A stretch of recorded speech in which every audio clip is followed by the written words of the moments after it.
Hey everyone, my name is Bob Mullinax. Some may know me as the Habitat Hillbilly. I'm here at my place in Northwest Georgia. I've been asked to start researching a topic, so I'm going to start a new series today on this topic. And the topic is sustainable forestry management. Now, as an average landowner, I've got to jump into these definitions and research to figure out what that really means. So I'm going to start with definitions. We're going to start with sustainability: to last a long time without causing permanent damage, so that future generations have resources too. So an example of this is if we cut down all of our trees, that is not sustainable. Planting trees back is sustainable.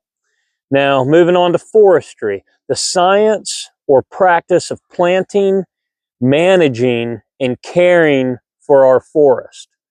The number one priority of a forester is to maintain and improve the health, diversity, and productivity of the nation's forest and grasslands to meet the need of current and future generations.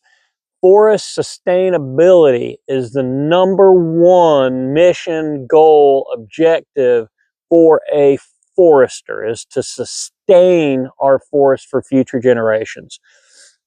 Management. Management is how businesses organize and direct workflow operations and employees to meet company goals. In business, the company goals are to make money, not to be sustainable. Forestry and company management are very, very different in terms of sustainability. A business cuts trees to make money. Foresters replant those trees for future generations. You see, the mission focus between business management and forestry management are extremely different.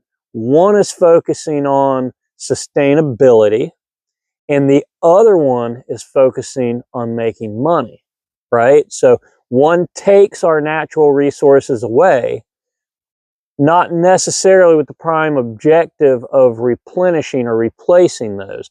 The other one's sole purpose is to make sure that they put back the natural resources that businesses and people take away. Tell y'all about my mentor. He is my forester. I pay him no money. It's a good deal for me. Some education for some people cannot be taught in a classroom. It requires boots on the ground and real life experience. Tim, my forester, will say things to me like this: know and learn your limits, especially in regards to prescribed fire. So y'all, yesterday, perfect morning. I've still got this layer of duff down that I got half of it up. I need to do a second burn. Yesterday was perfect. It was like 35, 34 relative humidity, nice and cool, very little winds. It's perfect. Problem is, I'm alone out here.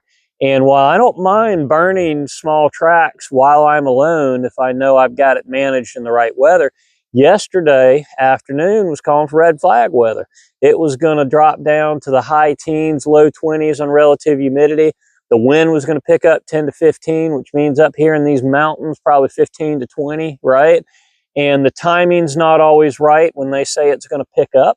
So I'd figured if there's one hot spot that I miss and it kicks an ember across the road into these properties that hadn't been burned for 50 years with heavy, heavy fuel loads, it could light the whole damn county on fire up here in these mountains. So I opted to just not do it. I had to learn my limits. That's not something a forester or a habitat crew can teach you. You have to be boots on the ground, learn your own limits. Another example is my son and his dirt bike. I've been riding four-wheelers my whole life, dirt bikes a little bit. He loves dirt bikes, but I was on this little dirt bike. I looked at this little jump. I said, I'm going to nail it. And I did. I hit it.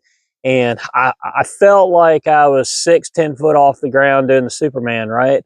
But in reality, I had whiskey throttled it, and the throttle stuck too, which didn't help my situation. And I was probably 6 to 8 inches off the ground, and I landed flat on my back. And I was just hoping that the bike didn't make it all the way down to Highway 215 in front of a car. It didn't hit a pine tree. That bike's gone now. At any rate, that hurt for days and days. I looked at it and I said, I can do it. And folks, I couldn't do it. I couldn't do it. So I preach these things to my sons. You got to know your limits. Don't push your luck. Know your limits. The truth is he looked at that jump and he said, man, I can hit that without even thinking about it. He knows his limits better than I know my limits.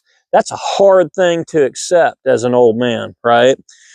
So know and learn your limits, especially in regards to prescribed fire. The other thing that Tim said to me often, or says to me often, is it is your land, maintain it as you see fit. You see, Tim understands that regardless of his input, people like me learn by doing.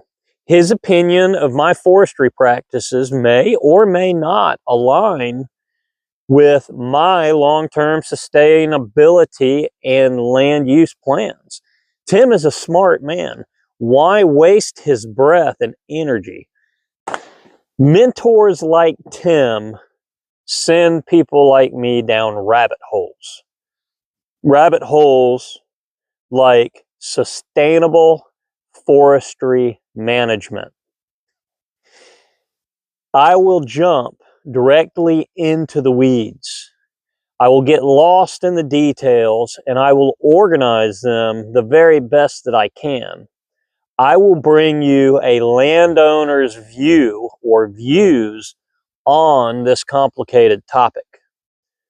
One thing is for sure, taking our natural resources without putting them back is not sustainable.